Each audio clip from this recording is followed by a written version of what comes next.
Nisham Institute. Hi friends, welcome to Sham Institute Daily Current Affairs. September 24, 2021 నాటి current అఫైర్స్ని discuss చేద్దాం. మొదటి current affair, global game changer award 2021 సంవత్సరానికి global game changer అవార్డుని బంగ్లాదేశ్కు చెందినటువంటి ఫైరోజ్ ఫైజా బితర్ అని చెప్పేసి ఉన్నటువంటి ఒక సామాజిక కార్యకర్తకి ఈ అవార్డు అనేది ఇవ్వడం జరిగింది. ఫైరోజ్ ఫైజా బితర్. సో వీరు బంగ్లాదేశ్లో మోనేర్ అనే స్కూల్కి సహ వ్యవస్థాపకులుగా ఉన్నారు. ఈ మోనేర్ స్కూల్లో ఇక్కడ గమనించినట్లయితే మానసిక ఆరోగ్యం పైన ఒక ట్రైనింగ్ అనేది ఇక్కడ ఇవ్వబడుతుంది. అంటే ఒక good health and well being గురించి ఎవరైతే కృషి చేస్తున్నారో సో వారే ఈ బంగ్లాదేశ్లో ఫైరోజ్ ఫైజా బితర్. పర్టికులర్గా మనం గమనించినట్లయితే గుడ్ హెల్త్, ఒక మంచి ఆరోగ్యాన్ని అందించే విషయంలో, మంచి మానసిక ఆరోగ్యాన్ని అందించే విషయంలో సో ఈ అవార్డుని ఇవ్వడం జరిగింది బంగ్లాదేశ్ చెందినటువంటి ఫైరోజ్కి. అయితే గమనించాలి ఇక్కడ ఈ అవార్డుని ఎవరు ప్రారంభించారు అనేది bill and Melinda gates foundation. అంటే బిల్ గేట్స్ సంబంధించినటువంటి బిల్ గేట్స్ ఎవరైతే మైక్రోసాఫ్ట్ వ్యవస్థాపకుడు ఉన్నారో బిల్ గేట్స్ ప్రారంభించిందే ఈ యొక్క foundation. Bill and Melinda gates foundation వాళ్ళు ఈ అవార్డుని ప్రతి సంవత్సరం కూడా సో న్యూయార్క్లో ఇస్తారు. ఎప్పుడైతే ఇది పర్టికులర్గా మనం గమనించినట్లయితే ఎప్పుడైతే ఈ యొక్క ఐక్యరాజ్యసమితి సర్వప్రతినిధి సభ లేదా ఐక్యరాజ్యసమితి సాధారణ సభ United nations general assembly annual meetings జరుగుతున్నప్పుడు న్యూయార్క్లో ఈ అవార్డుని అప్పుడే ప్రకటిస్తూ అప్పుడే ఇవ్వడం అనేది జరుగుతుందన్నమాట. ఈ అవార్డుకి ఎవరు ఎక్కువగా మరి అర్హులు ఎవరికి ఎవరికి ఇస్తారంటే సస్టైనబుల్ డెవలప్మెంట్ గోల్స్లో విశేషమైన కృషి చేయడం వస్తున్నటువంటి వారికి ఈ అవార్డుని ఇస్తారు. మరి అంతేకాకుండా సస్టైనబుల్ డెవలప్మెంట్ గోల్స్ అని చెప్పేసి అంటాం, సుస్థిరాభివృద్ధి లక్ష్యాలు. ఐక్యరాజ్యసమితి 2015లో ప్రకటించినటువంటి 17 ఐక్యరాజ్యసమితి 2015లో ప్రకటించినటువంటి 17 సుస్థిరాభివృద్ధి లక్ష్యాలు అనేది ఉన్నవి. అందులో ఒక సంబంధించినటువంటి లక్ష్యం, ఒక టార్గెట్, ఒక గోల్ ఏంటంటే దట్ ఈజ్ అందరికీ ఆరోగ్యాన్ని ఇవ్వడం, హెల్త్ ఫర్ ఆల్ అనేది. సో ఆ నేపథ్యంలో వీరు సో అలాంటి విభాగం నుండి కృషి చేస్తున్నారు కాబట్టి సో 2021 సంవత్సరానికి సో గ్లోబల్ చేంజ్ మేకర్ అవార్డుని ఎవరికి ఇవ్వడం జరిగిందంటే సో ఫైరోజ్ ఫైజా బితర్కి ఇవ్వడం జరిగింది. గ్లోబల్ చేంజ్ మేకర్ అవార్డు అండి. ఓకేనా, గ్లోబల్ గేమ్ చేంజర్ అవార్డు ఉంటుంది and global change maker award కూడా ఉంటుందండి. సో ఆ పాయింట్స్ మనం చూసుకోవాలండి, గ్లోబల్ చేంజ్ మేకర్ అవార్డు. ఇక నెక్స్ట్ మనం మరో అంశాన్ని మనం డిస్కస్ చేసినట్లయితే మరి ఇక్కడ రీసెంట్గా 2021 సంవత్సరానికి బంగ్లాదేశ్ ప్రధాని అయినటువంటి షేక్ హసీనాకి United Nations sustainable development solutions network సంస్థ ఎస్డిజి ప్రోగ్రెస్ అవార్డుని ఇవ్వడం జరిగింది. కూడా ఇవ్వడం జరిగింది.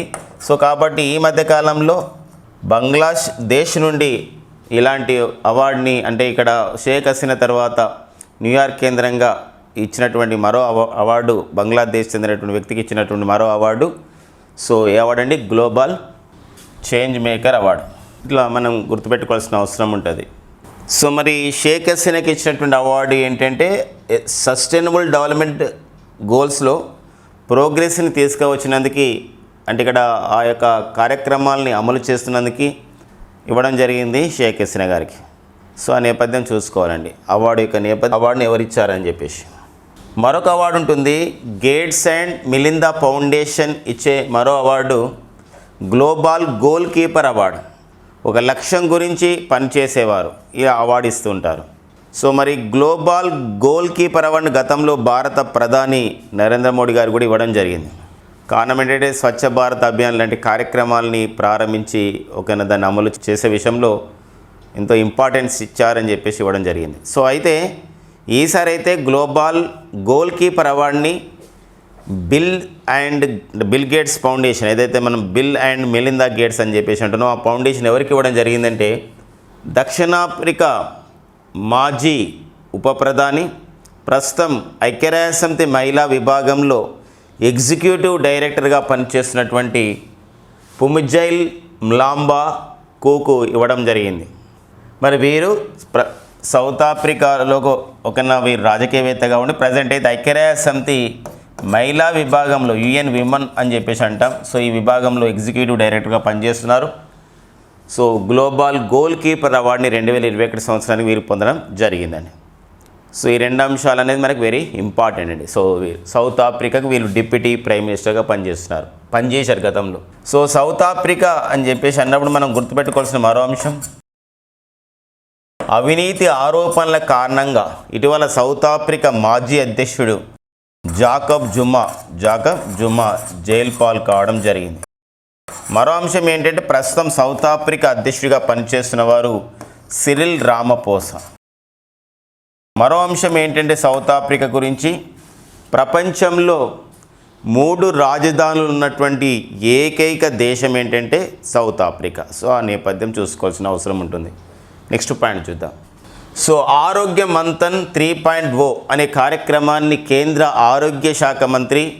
ఆరోగ్య కుటుంబ సంక్షేమ శాఖ మంత్రి అయినటువంటి శ్రీ మన్సుఖ్ మాండవీయ ప్రారంభించడం జరిగింది సెప్టెంబర్ 23, 2021. ఈ ఆరోగ్య మంథన్ అనే కార్యక్రమాలు, సో ఆరోగ్య మంథన్ అని చెప్పేసి కార్యక్రమాన్ని ప్రారంభించడానికి గల ప్రధానమైన కారణం ఏంటంటే 2018లో కేంద్ర ప్రభుత్వం ఆయుష్మాన్ భారత్ అభియాన్, ప్రధానమంత్రి జన ఆరోగ్య యోజన అని చెప్పేసి ఒక కార్యక్రమాన్ని తీసుకురావడం జరిగింది.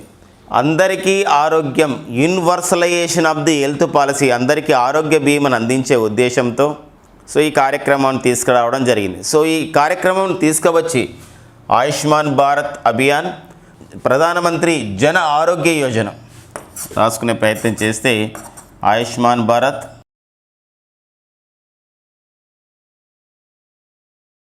ప్రధానమంత్రి జన ఆరోగ్య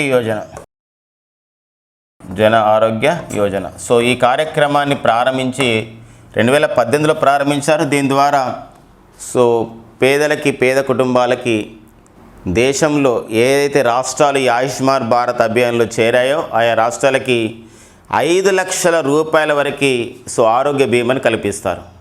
అంతేకాకుండా ప్రస్తుతం అయితే 1600కి సంబంధించినటువంటి ఒక రోగాలకి ఇక్కడ చికిత్సను అందజేస్తున్నారు.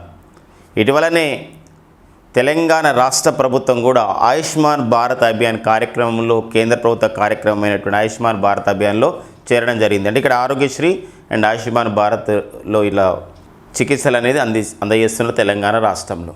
సో మరి ప్రారంభించినటువంటి 3 సంవత్సరాల కాలంలో ఆయుష్మాన్ భారత్, ప్రధానమంత్రి జన ఆరోగ్య యోజన ద్వారా ఇంతవరకు 2.2 కోట్ల మంది ఒక లబ్ధిదారు కావడం జరిగింది. అంటే వివిధ చికిత్సలు చేసుకొని వాళ్ళు సో ఆరోగ్యంగా ఉంటున్నారని చెప్పేసి కేంద్ర ఆరోగ్య కుటుంబ సంక్షేమ శాఖ మంత్రి సో మన్సుఖ్ మాండవీయ గారు ప్రకటించడం జరిగింది. అందుకోసమే ఆ విషయంలోనే ఆరోగ్య మంథన్ 3.0 అనే కార్యక్రమాన్ని ప్రారంభించడం జరిగిందనమాట. సో మనకి ఎగ్జామ్లో అడగడానికి ఉన్న ఇన్ఫర్మేషన్ ఏంటంటే ప్రధానమంత్రి జన ఆరోగ్య యోజన ప్రారంభించబడి, ఆయుష్మాన్ భారత్ అభియాన్, ప్రధానమంత్రి జన ఆరోగ్య యోజన ప్రారంభించబడి 3 సంవత్సరాలైన సందర్భంగా కేంద్ర ప్రభుత్వం ప్రారంభించిన మరో కార్యక్రమం ఏంటంటే ఆరోగ్య మంథన్ 3.0 అనే కార్యక్రమం. అలాగా కూడా ప్రధానమంత్రి జన ఆరోగ్య యోజన ఆయుష్మాన్ భారత్ అనే కార్యక్రమం ఏ సంవత్సరంలో ప్రారంభించారు, లాంచ్ చేశారంటే 2018లో. సో మరి ఆయుష్మాన్ భారత్ అభియాన్ కార్యక్రమాన్ని లేదా దేశంలో హెల్త్ సెక్టార్ని లేదా ఈ ఆరోగ్య రంగాన్ని, ఆరోగ్య సంబంధించిన విషయాన్ని, ఆరోగ్యాన్ని అందరికీ అందించాలి, మనకి సరైనటువంటి ఒక ఆరోగ్య విధానం ఉండాలనే అంశంతోనే ఆయుష్మాన్ భారత్ అభియాన్ ప్రారంభించిన తరుణంలోనే నేషనల్ హెల్త్ అథారిటీని కూడా కేంద్ర ప్రభుత్వం ఏర్పాటు చేయడం జరిగింది. నేషనల్ హెల్త్ అథారిటీని ఏర్పాటు చేయడం జరిగింది. ప్రస్తుతం నేషనల్ హెల్త్ అథారిటీకి చీఫ్ ఎగ్జిక్యూటివ్ ఆఫీసర్గా, చైర్మన్గా పనిచేస్తున్న వారు రామ్ సేవక్ శర్మ. ఎవరండి? ఆర్ఎస్ శర్మ. సో ఆ నేపథ్యాన్ని, ఆ విషయాన్ని కూడా గుర్తుపెట్టుకోవాల్సిన అవసరం ఉంటుందండి. రామ్ సేవక్ శర్మ. సో ఇది కేంద్ర ఆరోగ్య కుటుంబ సంక్షేమ మంత్రిత్వ శాఖ పరిధిలో పనిచేస్తుంది. అంతేకాకుండా ఇప్పుడు దేశంలో టీకాల కార్యక్రమాన్ని కూడా ఇది పర్యవేక్షిస్తున్నట్టు ఒక సంస్థగా చెప్పొచ్చు అనమాట. సో నెక్స్ట్ అండి మనకు సెప్టెంబర్ 27, ఇంకా 3 డేస్లో భారత ప్రభుత్వం మరో ఆరోగ్య కార్యక్రమాన్ని తీసుకురావడం జరుగుతుందని చెప్పేసి కూడా ప్రకటించడం జరిగింది. అదే ప్రధానమంత్రి డిజిటల్ హెల్త్ మిషన్ PMDHM. సరే, మనకు ముందస్తుగా ప్రకటించారు కాబట్టి సో అది ప్రారంభించిన తర్వాత మరికొన్ని అంశాలు దానిపైన మనకు డీటెయిల్గా తెలుస్తాయి. సో అప్పటివరకు అయితే మనం గుర్తుపెట్టుకోవాలి ఏంటంటే సెప్టెంబర్ 27, 2021 సో త్వరలో ప్రారంభించబడనున్న కేంద్ర ప్రభుత్వ కార్యక్రమం ప్రధానమంత్రి డిజిటల్ హెల్త్ మిషన్. సో అనే నేపథ్యం ఆ విషయం గమనించుకోవాలండి. సో ప్రారంభించిన నేపథ్యంలో జరుగుతున్న మొత్తం సమాచారాన్ని మనం ఇప్పుడు డిస్కస్ చేద్దాం. సో మరో అంశాన్ని ఈ సందర్భంగా తెలుసుకోవాలి ఏంటంటే ఆరోగ్య మంత్రి అంటే ఈ 3 సంవత్సరాలైన సందర్భంగా ప్రారంభించబడ్డ కార్యక్రమం. ఏ కార్యక్రమం 3 సంవత్సరాలు అయిన సందర్భంగా ప్రారంభించబడిందంటే ప్రధానమంత్రి జన ఆరోగ్య యోజన. ఈ ప్రధానమంత్రి జన ఆరోగ్య యోజన ద్వారా ఇప్పటివరకు 3 సంవత్సరాల కాలంలో బెనిఫిట్ అయిన వాళ్ళు ఎంతమంది అంటే 2.2 కోట్ల మంది బెనిఫిట్ కావడం జరిగింది. అలాంటి నేపథ్యం. సో కేంద్ర ఆరోగ్య కుటుంబ సంక్షేమ శాఖది నిర్వహిస్తుంది. సో ప్రస్తుత కేంద్ర ఆరోగ్య కుటుంబ సంక్షేమ శాఖ మంత్రి మన్సుఖ్ మాండవీయ. అయితే మరి కేంద్ర ఆరోగ్య కుటుంబ సంక్షేమ శాఖ ఇటీవల ఒక కమిటీని నియమించడం జరిగింది. సో ఏ కమిటీని నియమించడం జరిగిందంటే దేశంలో ఈ యొక్క కాస్మెటిక్స్ పైన, డ్రగ్స్ పైన, ఔషధాలు, సౌందర్య సాధనాలు, కాస్మెటిక్స్ ఏదైతే అంటున్నామో అవి, దాంతోపాటుగా మెడికల్ డివైజెస్ వీటిపైన తయారీ, ఉత్పత్తి ఇలాంటి విషయాల్లో అభివృద్ధి, ఇలాంటి విషయంలో ఒక నూతన చట్టాన్ని తీసుకొచ్చే విషయంలో దేశంలో కొత్త ఔషధాలపైన అంటే ఔషధాలు, తర్వాత కాస్మెటిక్స్ అండ్ మెడికల్ డివైజెస్ వాటికి సంబంధించిన నియంత్రణ పైన, తయారీ పైన, ఎక్స్పోర్ట్స్ ఇంపోర్ట్స్ పైన ఒక మొత్తానికి ఇట్లా మెడికల్ డివైజెస్ పైన వీటిపైన సో ఔషధాలు, కాస్మెటిక్, మెడికల్ డివైజెస్ పైన ఒక కొత్త చట్టాన్ని ఆ విధంగా రూపొందించడానికి కేంద్ర ప్రభుత్వం కమిటీ నియమించడం జరిగింది. మరి కేంద్ర ప్రభుత్వం నియమించినటువంటి కమిటీ ఏదంటాడు అదే ఏంటంటే విజి సోమాని కమిటీ. ఎందుకోసం అంటే ఆరోగ్య కుటుంబ సంక్షేమ శాఖ గురించి మనం డిస్కస్ చేస్తున్నాం కాబట్టి సో ఈ నేపథ్యం మనం ఖచ్చితంగా చెప్పుకోవాల్సిన అవసరం ఉంటుంది.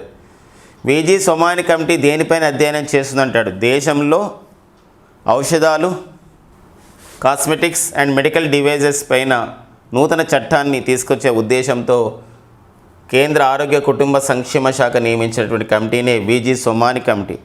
సో మరి ఎవరు విజి సోమాని? సో వీరు ప్రస్తుతం డ్రగ్ కంట్రోలర్ జనరల్ ఆఫ్ ఇండియాగా పనిచేస్తున్నారు. భారత ఔషధ నియంత్రణ మండలికి వీరు చైర్మన్గా పనిచేస్తున్నారు, drug control general of India. So మరి ఈ సంస్థ మనకి ఎప్పుడు వార్తల్లో ఉంటుంది. దేశంలో నూతన ఔషధాలని వినియోగంలోకి తీసుకురావడానికి కానీ, దేశంలో ఇప్పుడు ప్రస్తుతం అయితే కరోనా టీకాలని అత్యవసర వినియోగం కింద, ఎమర్జెన్సీ యూజ్ కింద అమల్లోకి తీసుకురావడానికి, అందుబాటులో తీసుకురావడానికి సో ఏ సంస్థ ఆమోదించడం ద్వారా అవి అందుబాటులోకి వస్తున్నాయంటే drug control general of India ఆమోదించడం ద్వారానే అవి అందుబాటులోకి వస్తున్నాయి ప్రజలకు. సో ఆ పాయింట్ మనకి వెరీ వెరీ ఇంపార్టెంట్ అండి. ఓకేనా, నెక్స్ట్ పాయింట్ చూద్దాం. సో ఇక నెక్స్ట్ అండి మనకి first edition of the Himalayan festival అండి. హిమాలయన్ ఏ ఫెస్టివల్ అంటే ఇది ఒక film festival. So first time అన్నమాట ఇది. ఆజాదీ కా అమృత్ మహోత్సవ్ కార్యక్రమం ఎందుకోసం అంటే కేంద్ర ప్రభుత్వం ఒక కార్యక్రమాన్ని నిర్వహిస్తుంది. భారతదేశ స్వాతంత్రానికి 75 సంవత్సరాల సందర్భంగా నిర్వహిస్తున్న కార్యక్రమమే ఆజాదీ కా అమృత్ మహోత్సవ్. ఈ కార్యక్రమం నేపథ్యంలోనే చాలా సంబంధించినటువంటి విభిన్నమైనటువంటి వినూత్నమైనటువంటి కార్యక్రమాల్ని కేంద్ర ప్రభుత్వం తీసుకురావడం జరిగింది. ఆ నేపథ్యంలోనే మొదటి హిమాలయన్ సినిమా ఉత్సవం, so first edition of the Himalayan film festival September 24 to September 28, 2021 ఈ సంబంధించినటువంటి కార్యక్రమాన్ని ఎక్కడ నిర్వహిస్తున్నారు ఈ మధ్యకాలంలో అంటే సో లడఖ్ రాజధాని లేహ్లో నిర్వహిస్తున్నారు. కేంద్రపాలిత ప్రాంతమైనటువంటి లడఖ్ రాజధాని లేహ్లో నిర్వహిస్తున్నారు. కేంద్ర సమాచార ప్రసార శాఖ మంత్రి ఈ కార్యక్రమాన్ని ప్రారంభించబోతున్నారు. మరి కేంద్ర ప్రస్తుత సమాచార ప్రసార శాఖ మంత్రి లేదా minister of the information broadcasting ఎవరు అంటే వారే అనురాగ్ ఠాకూర్ అండి. ఎవరండి? అనురాగ్ ఠాకూర్ అనేవారు కార్యక్రమాన్ని సో ప్రారంభించబోతున్నారు. కాబట్టి ఈ పాయింట్స్ మనకి ఇంపార్టెంట్ అండి.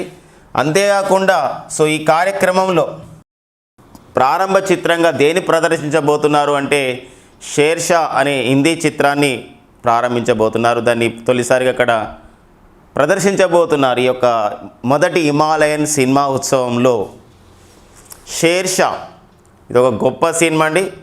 2021 ఆగస్టులో విడుదలైనటువంటి సినిమా ఇది. 1999లో జరిగినటువంటి ఒక కార్గిల్ యుద్ధ విశేషాల పైన ఈ అంశం అనేది ఉంది ఈ సినిమా ఇతివృత్తం. సో ఎంతోమంది విమర్శకులకు చేత గొప్ప సినిమాగా ప్రకటించబడింది షేర్షా సినిమా. సో మరి కార్గిల్ ప్రాంతం కూడా లడఖ్లోనే ఉండడం, సో అక్కడే ఈ సంబంధించినటువంటి షేర్షా సినిమాని ఆ యొక్క ది హిమాలయన్ ఫిల్మ్ ఫెస్టివల్లో మొదటి హిమాలయన్ ఫిల్మ్ ఫెస్టివల్లో ప్రదర్శించడం అనేది గమనార్హం. ఇది ఒక గొప్ప అంశంగా ఫీల్ కావాల్సిన అవసరం ఉంటుంది. ఓన్లీ ఇక్కడ 2 అంశాలు ఇంపార్టెంటే ఫ్రెండ్స్. మొదటి హిమాలయన్ సినిమా ఉత్సవం అనేది ఏ కేంద్రపాలిత ప్రాంతం ఏ నగరంలో నిర్వహించారు సెప్టెంబర్ 24 నుండి 28, 2021 అంటే అది లడఖ్లో లేహ్లో దాన్ని నిర్వహించారు. ఒక అంశం. ప్రారంభ చిత్రంగా ఏ సినిమా ప్రదర్శించబడింది అనేది కూడా ఇంపార్టెంటే. షేర్షా సినిమా. షేర్షా అనేది ఒక సమాజ కోడ్తో ఉన్నటువంటి అక్కడ ఒక కథానాయకుడికి అక్కడ ఉన్నటువంటి ఆ యొక్క కోడ్ అనేది ఒకతో ఉంటుందన్నమాట కోడ్. సో ఇందుకోసం కార్గిల్ ప్రాంతాన్ని పాకిస్తాన్ వాళ్ళు ఆక్యుపై చేసినప్పుడు మళ్ళీ మనం ఎలా దీన్ని రీఆక్యుపై చేసుకున్నాం, మనం తిరిగి మళ్ళీ ఎలా స్వాధీనం చేసుకున్నాం అనేది ఇతివృత్తం ఉంటుంది ఇందులో. ఆ క్రమంలో జరుగుతున్న పోరాటంలో ఒక కోడ్ అనమాట, ఒక వ్యక్తికి ఇచ్చిన కోడ్ షేర్షా. అతనే ఒక గొప్ప వ్యక్తి అనమాట. అదొక సినిమా. మనకు ఒక ఇతివృత్తం పైన అడుగుతాడు. కార్గిల్ యుద్ధం ఎప్పుడు జరిగిందంటే 1999లో. మరో అంశం ఇక్కడ చూస్తే ఈ షేర్షా సినిమాలో మరి లీడింగ్ రోల్ని ఎవరు పోషించారు అన్నప్పుడు ఇక్కడ సిద్ధార్థ మల్హోత్రా అండి. సిద్ధార్థ మల్హోత్రా లీడ్ రోల్ని అంటే ప్రధాన పాత్రను పోషించడం జరిగింది. సో కియారా అద్వానీ సో నటి అక్కడ యాక్ట్రెస్గా ఇందులో యాక్ట్ చేయడం జరిగింది షేర్షా సినిమా. మరో అంశం గమనించాలి. ఇది షేర్షా సినిమాకి డైరెక్టర్గా ఒక దర్శకుడిగా ఎవరు దీనికి దర్శకత్వం వహించడం జరిగింది అంటే విష్ణువర్ధన్ అండి. షేర్షా సినిమా దర్శకుడు ఎవరంటే విష్ణువర్ధన్. సో ఈ నేపథ్యం కూడా ఈ అంశం కూడా వెరీ వెరీ ఇంపార్టెంట్ అండి. సో ఇది మనకి ఇక్కడ సినిమాలు కొన్ని బయోపిక్స్ వచ్చినప్పుడు కానీ కొన్ని సంబంధించిన సంఘటనల పైన వచ్చినప్పుడు కానీ ఆ ఇతివృత్తం పైన కానివ్వండి, అందులో లీడ్ రోల్స్ పైన కానివ్వండి, డైరెక్టర్స్ పైన కూడా అడుగుతున్న సందర్భం మనకు ఉంటుంది. అంతేకాదు కార్గిల్ యుద్ధం విషయం అనేది మనకి 1999లో జరిగితే సో మనకు అక్కడ మళ్ళీ మనం తిరిగి ఆక్యుపై చేసుకున్నాం కాబట్టి తిరిగి స్వాధీనం చేసుకున్నాం కాబట్టి ఆ ప్రాంతాన్ని జూలై 26ని ప్రతి సంవత్సరం కూడా కార్గిల్ విజయ్ దివస్ కూడా మనం నిర్వహిస్తాం ప్రతి సంవత్సరం కూడా. సో ఆ నేపథ్యం చూసుకుంటూ మరి లడఖ్ పైన మరికొంత సమాచారం చూద్దాం. లడఖ్ రాజధాని లేహ్లో కేంద్ర ప్రభుత్వం ఏర్పాటు చేసినటువంటి సెంట్రల్ యూనివర్సిటీకి కేంద్రీయ విశ్వవిద్యాలయానికి కేంద్ర ప్రభుత్వం ఒక కొత్త పేరు పెట్టడం జరిగింది. అదే సింధు విశ్వవిద్యాలయం. కాబట్టి ఇటీవల భారత ప్రభుత్వం లేదా కేంద్ర ప్రభుత్వం సింధు విశ్వవిద్యాలయం అనే పేరుతో ఒక కేంద్రీయ విశ్వవిద్యాలయాన్ని ఎక్కడ నెలకొల్పింది అన్నప్పుడు దట్ ఈజ్ ద లడఖ్ రాజధాని లేహ్లో నెలకొల్పింది. ఇదొక అంశం ఇంపార్టెంట్.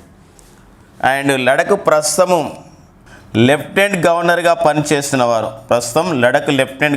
పనిచేస్తున్నవారు వారు ఎవరండి? ప్రజెంట్ లడఖ్ లెఫ్టినెంట్ గవర్నర్ వచ్చేసి ఆర్కే మాథుర్. ఎవరండి? రాధాకృష్ణ మాథుర్.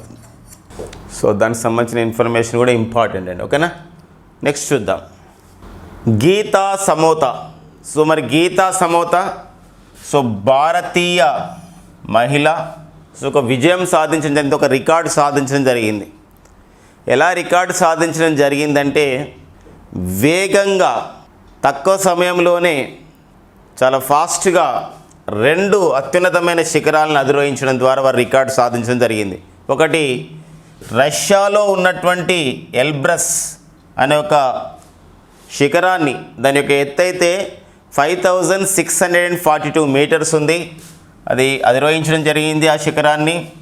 అంతేకాకుండా ఆఫ్రికా ఖండంలోనే ఎత్తైనటువంటి శిఖరం అదే మౌంట్ కిలిమంజారో అనే శిఖరం 5000 895 మీటర్లు ఉన్నటువంటి కిలిమంజారో శిఖరాన్ని కూడా వారు అధిరోహించడం జరిగింది. కాబట్టి ఇక్కడ వేగంగా ఈ 2 శిఖరాలను అధిరోహించినటువంటి భారతీయ మహిళగా గుర్తించబడ్డారే గీతా సమోత అండి, గీతా సమోత. సో ఆ నేపథ్యము ఆ సంబంధించినటువంటి పాయింట్స్ అనేది మనకు వెరీ వెరీ ఇంపార్టెంట్.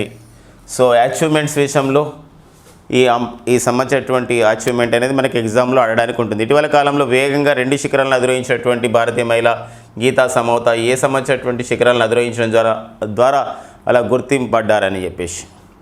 ఎందుకోసం ఇలాంటి పాయింట్స్ మనకి ఎగ్జామ్లో వస్తున్నాయి. ఎవరి శిఖరం అధిరోహించడం కానివ్వండి, వివిధ శిఖరాలను అధిరోహించడం కానివ్వండి. సో గతంలో అడిగిన సందర్భాలు ఉన్నాయి. ఇప్పుడు ఎవరెస్ట్ శిఖరం ఉంది, ఎవరెస్ట్ శిఖరాన్ని ఒక ఎత్తు అనేది ఇప్పుడు 8848.86 మీటర్లకు ఉంది ప్రజెంట్ అయితే ఎవరెస్ట్ శిఖరం.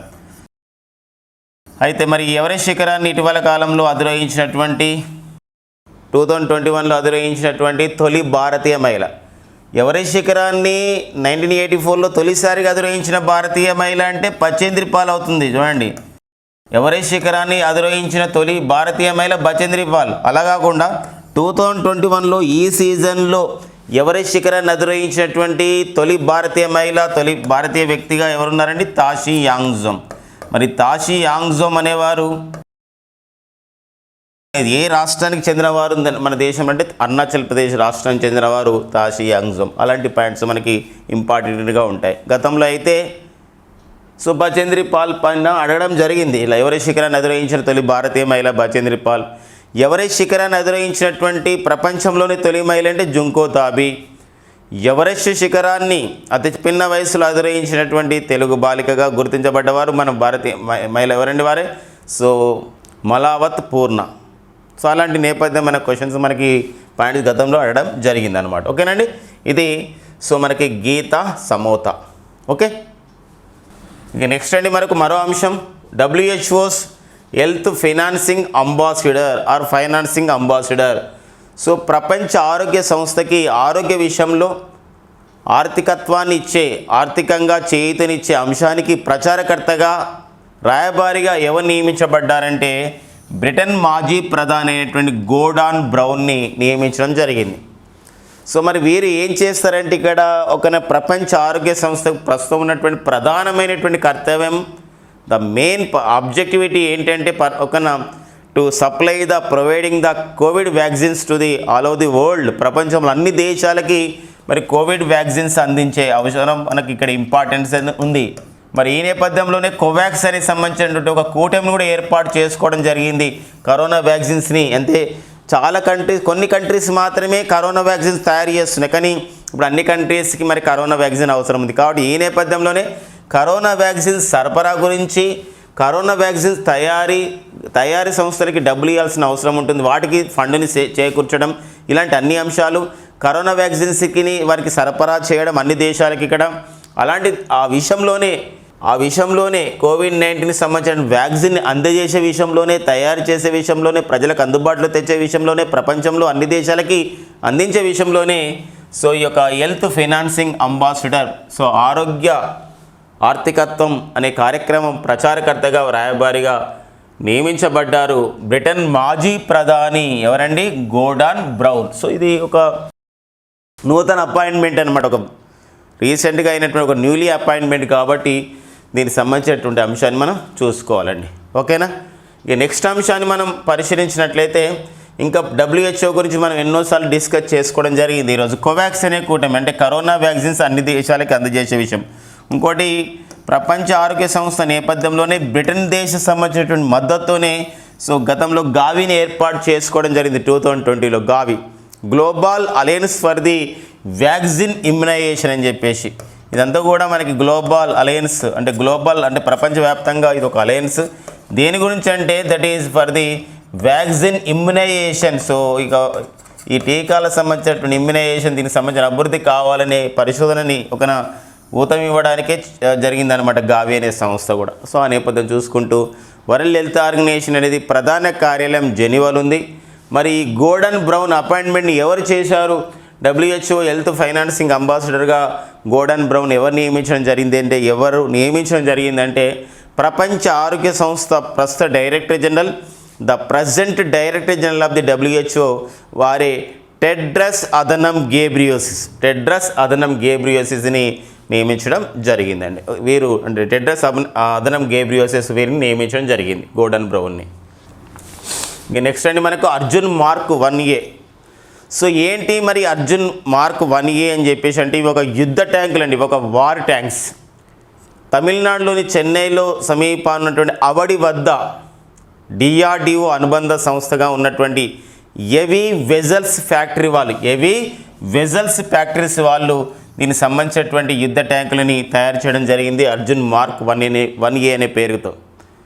ఇది స్వదేశీయంగా తయారు చేసినటువంటి యుద్ధ ట్యాంకులు. 2010 సంవత్సరంలోనే దీన్ని తయారు చేయడం జరిగింది. 2012 వరకు దీన్ని పరిశీలించడం జరిగింది. సో వివిధ ప్రాంతాలకు తీసుకెళ్ళ జరిగింది, పనితీరును ఆ విధంగా అంచనా వేయడం జరిగింది. ఫైనల్గా ఇప్పుడు కేంద్ర రక్షణ శాఖ వీటిని ఒక కొనుగోలు చేసే విషయంలో ఒక ఆర్డర్ ఇవ్వడం జరిగింది. ఎంత ఆర్డర్ ఇవ్వడం జరిగిందంటే 118 శకటాలు లేదా ఈ యొక్క సంబంధించిన యుద్ధ ట్యాంకులు సో ఇవ్వాలి ఒక భారత రక్షణ శాఖకి, సైన్యానికి 7,523 కోట్ల కాంట్రాక్ట్ని సో ఈ యొక్క HVF అనే సంస్థకి హెవీ వెజల్స్ ఫ్యాక్టరీ భారీ ఆయుధాలను తయారు చేసే ఈ కర్మాగారానికి ఆ కాంట్రాక్ట్ అనేది ఇవ్వడం జరిగింది. మనకి ఎగ్జామినేషన్లో చూసినట్లయితే అర్జున్ మార్క్ 1A అనేది ఏంటంటే ఇవి ఒక శకటాలు లేదా యుద్ధ ట్యాంకులు. సో ఇటీవల కాలంలో అర్జున్ మార్క్ 1Aని 118 శకటాలకి ఒక వార్ ట్యాంక్స్కి కేంద్ర రక్షణ శాఖ కాంట్రాక్ట్ ఇచ్చింది. 7,523 కోట్ల కాంట్రాక్ట్ ఇచ్చింది. ఆ కాంట్రాక్ట్ని పొందిన సంస్థ ఏదంటాడు, దట్ ఈస్ ద HVF అండి. అంశం గమనించాలి. ఇది దేనికి సంబంధించిన సమాచారం, ఒకటి కేంద్ర రక్షణ శాఖకు సమాచారం. కేంద్ర రక్షణ శాఖ దీన్ని మనకి వాళ్ళ కాంట్రాక్ట్ ఇవ్వడం జరిగింది ఆ సంస్థకి. సో మనకి ఇక్కడ ఆత్మనిర్భర్ భారత్ అభియాన్లో భాగంగా భారత్లో తయారీ మేక్ ఇన్ ఇండియా కార్యక్రమంలో భాగంగా ఈ కాంట్రాక్ట్ని ఇస్తున్నట్లు కూడా కేంద్ర రక్షణ శాఖ ప్రకటించడం జరిగిందండి. సో మరి ప్రస్తుత కేంద్ర రక్షణ శాఖ మంత్రిగా పనిచేస్తున్న వారు ఎవరండి, వారే రాజ్నాథ్ సింగ్. సో రాజ్నాథ్ సింగ్ అనేవారు ప్రజెంటు సో కేంద్ర రక్షణ శాఖ మంత్రిగా పనిచేస్తున్నారు. సో మరి రక్షణ శాఖ విషయంలో మరో అంశాన్ని మనం డిస్కస్ చేసుకోవాల్సిన అవసరం ఉంటుంది. ఇటీవల అయితే భారత ప్రధాన వైమానిక అధికారిగా ప్రస్తుతం పనిచేస్తున్న వారైతే air chief martial Rakesh Kumar Singh Bhadauria. కానీ మరి అక్టోబర్ 1 నుండి సో నూతన వైమానిక ప్రధానాధికారి రాబోతున్నారు. ఎప్పటి నుండి అక్టోబర్ 1, 2021 నుండి నూతన వైమానిక ప్రధానాధికారి రాబోతున్నారు. వారే ఎవరంటే ఎయిర్ చీఫ్ మార్షల్. సో అతనికి హోదా రాబోతుంది ఆ రోజు నుండి. ఇప్పుడైతే air marshal. So air chief marshal Vivek Ram Chaudhary అండి, విఆర్ చౌదరి లేదా వివేక్ రామ్ చౌదరి అండి. సో ఆ నేపథ్యం చూసుకొని ఎవరి ప్లేస్లో రాబోతున్నారు, ప్రజెంట్ అయితే ఎవరున్నారండి, రాకేష్ కుమార్ సింగ్ భదౌరియా భారత ప్రధాన వైమానిక అధికారిగా అక్టోబర్ 1, 2021 నుండి పనిచేయబోతున్నారు. Air chief marshal VR Chaudhari అండి. ఓకేనండి, ఆ నేపథ్యం చూసుకోవాలండి. ఇక నెక్స్ట్ అండి మనకి 2018 సంవత్సరం నుండి ఐక్యరాజ్య సమితి ప్రతి సంవత్సరం సెప్టెంబర్లో ఉన్న 23 ఈ సెప్టెంబర్ నెలలో ఉన్న 23వ తారీఖుని 23 డేట్ని ఎలా నిర్వహిస్తుంది, ఈ తేదీ ఒక ఇంపార్టెన్స్ ఇవ్వడం జరిగింది. ఏంటంటే international day of the sign language. అంటే ఎవరైతే డెఫ్ పీపుల్ ఉంటారో వాళ్ళకి ఉపయోగపడే విధంగా సో సైన్స్ అంటాం, సంజ్ఞలు చేసుకుంటాం. అంటే భాషను ఒక సాంకేతికల ద్వారా అధ్యయనం చేసే విషయంతో సో వాళ్ళకి ఇంపార్టెన్స్ ఇచ్చే విషయంలో so September 23 international day of the sign language అంటాం. సో ఈ సంవత్సరం బదిలీలకు సంబంధించి ఏదైతే మనం సంజ్ఞలు చేస్తుంటామో, ఏదైతే ఒక సైన్స్ చేస్తుంటామో, సంకేతాల ద్వారా సమాచారాన్ని ఆ విధంగా చేరవేస్తున్నామో సో అది మనకి అవసరం అన్నట్టు బదిలీలకి ఆ విధంగా ఇంపార్టెంట్ ఉంటుంది. కాబట్టి సో వాళ్ళు నేర్చుకోవాలి, వాళ్ళు కూడా నాలెడ్జ్ని పొందాలి, ఒక సంబంధించినటువంటి కమ్యూనికేషన్ ఉండాలనే ఉద్దేశంతోనే international day of the sign లాంగ్వేజ్ని అనే దినోత్సవాన్ని సెప్టెంబర్ 23న సో నిర్వహిస్తారు ప్రతి సంవత్సరం 2018 నుండి. ఈ సంవత్సరానికి ఇతివృత్తం ఏమి ఇవ్వడం జరిగింది, థీమ్ ఆఫ్ దిస్ ఒక డే ఏంటంటే we sign for the human rights అని చెప్పేసి ఒక థీమ్తో ఈ దినోత్సవాన్ని నిర్వహించుకోవడం జరిగిందండి. ఇక నెక్స్ట్ అండి మనకి ప్రస్తుత ఆంధ్రప్రదేశ్ రాష్ట్ర ప్రభుత్వ ప్రధాన కార్యదర్శి, chief secretary of the Andhra Pradesh so మరి వారే ఎవరండి? శ్రీ ఆదిత్యనాథ్ దాస్ గారు. వారు కొన్ని పొయిటికల్ వాల్యూమ్స్తో, అంటే వారు కొన్ని ఇంగ్లీష్లో రాసినటువంటి కొన్ని పద్యాల్ని, పోయమ్స్ని కంపైల్ చేసి ఒక పుస్తకాన్ని తయారు చేయడం జరిగింది. ఈ పుస్తకాన్ని ఇటీవల ఆవిష్కరించడం జరిగిందనమాట. సో మరి ఆ పుస్తకం పేరు ఏంటంటే, ఆ బుక్ పేరు డాన్సింగ్ విత్ డ్రీమ్స్ అండి. ఏదండి? Dancing with dreams. సో మనకి ఇప్పుడు పుస్తకాలు రచయితల విషయంలో ఈ సంబంధించిన పుస్తకం అనేది ఇంపార్టెంట్. డాన్సింగ్ విత్ డ్రీమ్స్ అనేది it is a poetical volume book. ఎవరు రాశారు? ఏ ఐఏఎస్ అధికారి ఈ బుక్ రాశారు, లేదా ఏ రాష్ట్ర చీఫ్ సెక్రటరీ ఈ బుక్ రాయడం జరిగిందంటే ఆదిత్యనాథ్ దాస్. సో ప్రస్తుతం ఏపీ ప్రభుత్వ ప్రధాన కార్యదర్శిగా పనిచేస్తున్నారు. సో అతి త్వరలో ఈ నెల చివరిలో ఆదిత్యనాథ్ దాస్ స్థానంలో ఆంధ్రప్రదేశ్ రాష్ట్ర నూతన ప్రభుత్వ ప్రధాన కార్యదర్శిగా ఎవరు నియమితులు కావడం జరిగింది. ఎవరు నియమితులయ్యారంటే సమీర్ శర్మ అండి. సమీర్ శర్మ నియమితులు కావడం జరిగింది. కాబట్టి ఆ పాయింట్స్ కూడా మనం చూసుకోవాల్సినటువంటి అవసరం ఉంటుందండి. సో ఇది బుక్స్ అండ్ రైటర్స్ విషయంలో, బుక్స్ అండ్ ఆథర్స్ విషయంలో నేర్చుకోవాల్సినటువంటి అంశం. ఇవ్వండి మనకి సెప్టెంబర్ 24, 2021 ఉన్న ముఖ్యమైన ఎగ్జామ్ ఓరియంటెడ్ కరెంట్ అఫైర్స్ అండి. షామ్ ఇన్స్టిట్యూట్ అందిస్తున్నటువంటి ఆఫ్లైన్ బ్యాచ్ల వివరాలు, ఆన్లైన్ బ్యాచ్ల వివరాలు, షామ్ ఇన్స్టిట్యూట్